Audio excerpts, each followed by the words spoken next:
बहुत समय पहले एक जादुई संसार था, अवंतिका, जहां प्रकृति स्वयं मंत्रमुग्ध कर देती थी। वहां की नदियां मधुर संगीत गाती थीं, वृक्षों के पत्ते सजीव लगते थे और आसमान में तारे इतनी निकट लगते थे कि हाथ बढ़ाकर छू लिए जाएं। इस भूमि का सबसे अनमोल रत्न था चंद्रमणि, एक दिव्य रत्न जो चंद्रमा की किरणों से ऊर्जा प्राप्त करता था और पूरे राज्य को शक्ति व संतुलन प्रदान करता था।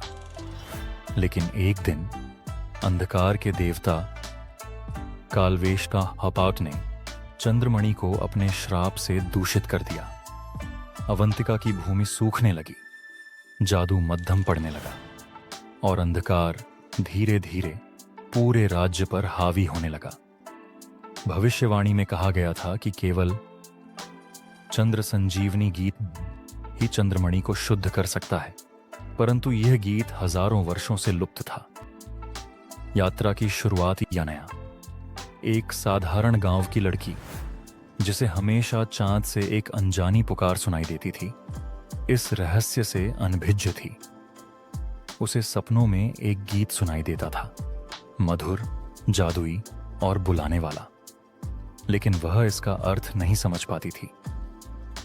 एक रात जब चंद्रमा पूरा था, उसे जंगल की ओर जाने की अनुभूति हुई। वहां उसने एक प्राचीन वृक्ष देखा जिसकी छाल पर रहस्यमयी लिपि में कुछ लिखा था। जैसे ही उसने उसे छुआ, पूरा जंगल प्रकाश से जगमगा उठा। उसी क्षण एक चमकदार आकृति प्रकट हुई। ऋषि सोमदेव, जो सदियों से इस रहस्य की रक्षा कर रहे थे। उन्होंने अनया को बताया, तुम ही वह चुनी हुई हो जो चंद्र संजीवनी गीत को पुनः खोज सकती हो। तुम्हें 3 पवित्र सुरों को प्राप्त करना होगा, जल, अग्नि और वायु। केवल तब ही तुम गीत को पूरा गा सकोगी और चंद्रमणि को शुद्ध कर पाओगी।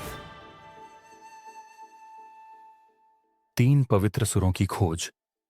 अनया की यात्रा कठिन थी, लेकिन उसे 2 साथी मिले। क्विन, एक विद्वान जादूगर, और यीन युवान, एक वीर योद्धा जो अग्नि को नियंत्रित कर सकता था। एत, जल का सुर। वे गहरी झील नीलसरा पहुंचे, जहां जल आत्माएं रहती थीं। जल का सुर प्राप्त करने के लिए अनया को अपने भीतर के भय से पार पाना था। जैसे ही उसने आत्मा के सामने अपने सच्चे हृदय से गीत गाना शुरू किया, झील का जल स्वर्णिम हो उठा और पहला सुर उसके भीतर समाहित हो गया। 2, अग्नि का सुर।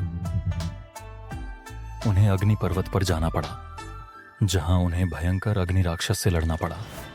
युवान की मदद से अनया ने अग्नि को अपने भीतर आत्मसात किया और दूसरा सुर प्राप्त किया। 3, वायु का सुर। अंतिम सुर के लिए उन्हें स्वर्ण वायु गुफा जाना पड़ा, जहां समय के देवता का वास था। वहां अनया को अपने अतीत को स्वीकारना था, अपनी शक्तियों को पहचानना था।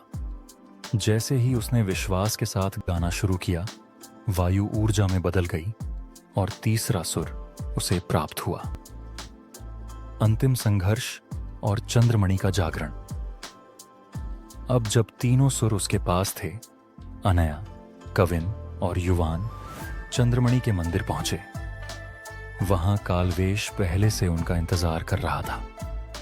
उसने अपने अंधकार से उन्हें रोकने की कोशिश की, लेकिन अनया ने आंखें बंद कर अपने हृदय की शक्ति से चंद्र संजीवनी गीत आना शुरू किया। जैसे जैसे सुर मंदिर में गूंजने लगे, चंद्रमणि चमकने लगी।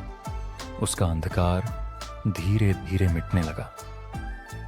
कालवेश क्रोधित होकर हमला करने वाला था कि तभी चंद्रमणि से एक शक्तिशाली प्रकाश निकला और उसे हमेशा के लिए नष्ट कर दिया। अवंतिका में फिर से रोशनी फैल गई। नदियां मधुर संगीत गाने लगीं और जादू पुनः लौट आया। अनया अब केवल एक साधारण लड़की नहीं रही, वह चंद्रस्वरा जादू और संगीत की संरक्षिका बन गई। समाप्ति या एक नई शुरुआत, परंतु अनया जानती थी कि यह अंत नहीं था। जादू को जीवित रखने के लिए संतुलन बनाए रखना आवश्यक था, और अब वह एक नई यात्रा की ओर अग्रसर थी। इस बार अवंतिका को फिर कभी अंधकार में गिरने से बचाने के लिए। क्या अनया अपनी नई भूमिका निभा पाएगी? क्या जादू हमेशा के लिए सुरक्षित रहेगा? यह तो केवल समय ही बताएगा।